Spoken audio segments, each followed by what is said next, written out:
Now, what about for you? I ask a lot of people this on the show when they're multilingual or bilingual. Do you feel like you have a bit of a different personality in the different languages you speak?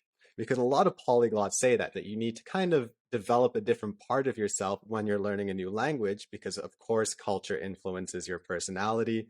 And to understand the language, you kind of have to understand the culture and develop that part of yourself. Nice. So of course I do feel different. So when I speak in English, I'm a little bit more fluent.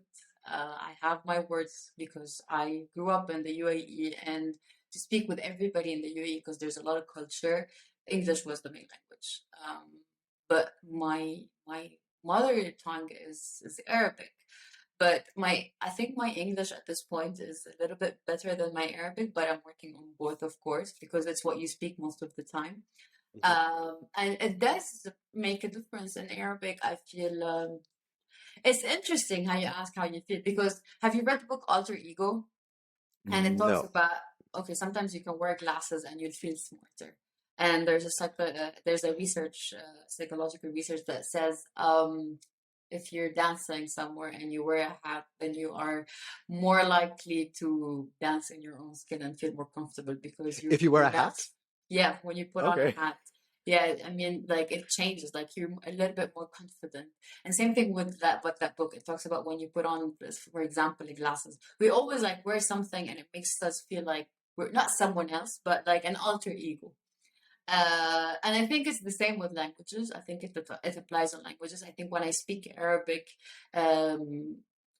it gives me a sense of strength. It gives me a sense of confidence, and I'm able to portray myself in a way that is not only expressive, but I think it's very, very nice and elegant and classy. And when I speak English, I'm able to explain, I'm able to go to in depth conversation, and I'm able to brainstorm. And it's just easier for my brain to think and be creative. Okay. And Curly Adventures was first written in English then. Exactly, I explained Okay. why, right? Yeah, so I translated it, and I had to get a lot of help with the translation to Arabic because I had to use the proper literature Arabic that is also easy to read by the children, because the book targets children between the ages of 6 to 11. So I did write it in English because I think in English. I remember my stories in English. So my first draft was in English, and I had to like adjust it to children's way for them to understand it. And only few months ago, I translated to Arabic, and I had to get a lot of help. Okay. Now, when you're reading your own book now, by the way, listeners, the book is Curly Adventures. I'll put a link in the description. Um, how does it feel to you now when you read it in Arabic? Does the story feel a little bit different at all, or I sound like a child sometimes when I'm reading it in Arabic.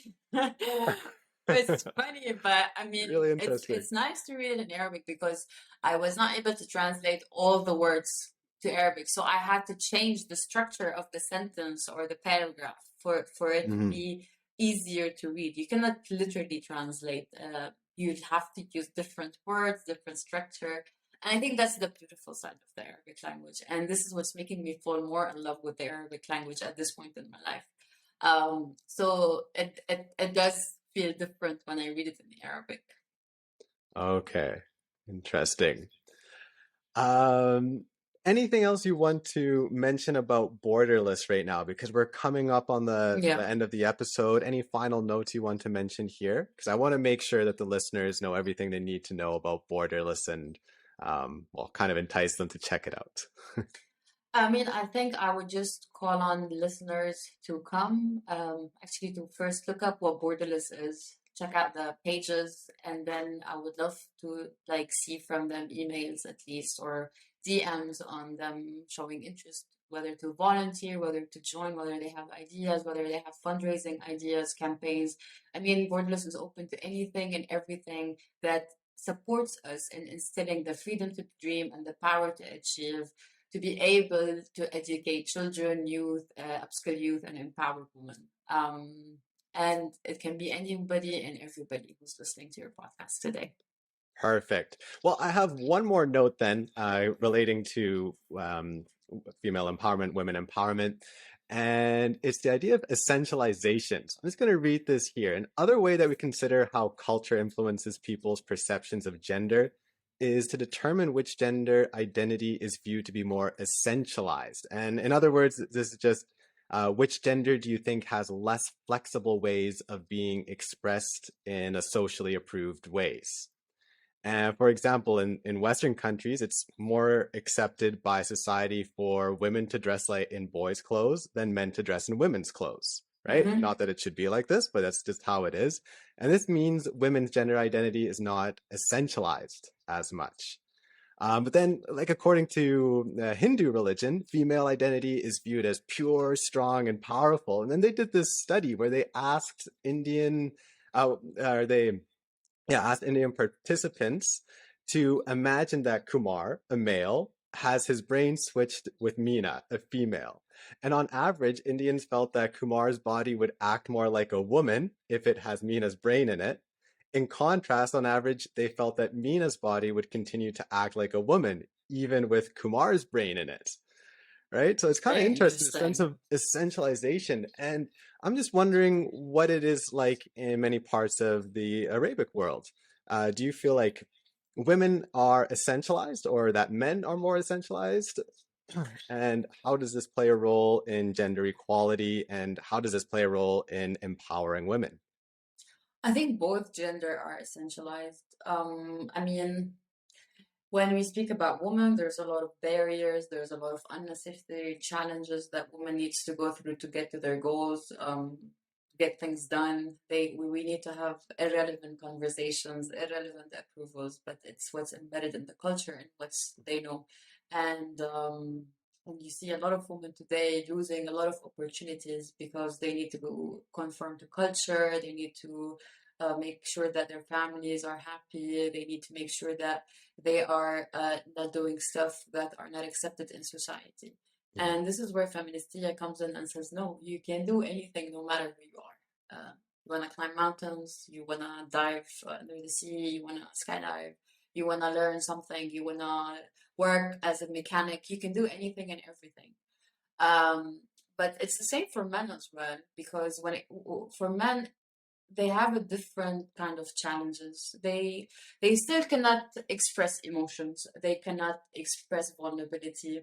Um, and I think there's a lot of research right now that shows how much men are being affected because of the fact that they are emotionally oppressed because you cannot be vulnerable in society. You cannot show that you're sad or you're crying, and I think it's a very big challenge because it does affect not the mental health only, but the physical health, and it can result in death, and that's dangerous. And this is what we're trying to change with Borderless as well. We do have some sessions for men who are willing to actually Ah, come and listen and be open to do a psychosocial support session, because that's a really big thing. Imagine the whole community is seeing you going into the center to do a psychosocial support session. You'll be looked down at and people would make fun of you. But we're trying to change that in the community for them to be able to feel lighter. okay, I love that. Well, Tima, thank you so much for sharing everything today. It's truly been an honor to have you on the show. I was, as I said earlier, I was a little bit nervous, but changed that to excitement. Great. No, I really enjoyed my talk with you. It was great questions. I think you're a great host. I love the name of the podcast, and I really wish you all the best, and I hope you go in the right direction. Thank you, Tima.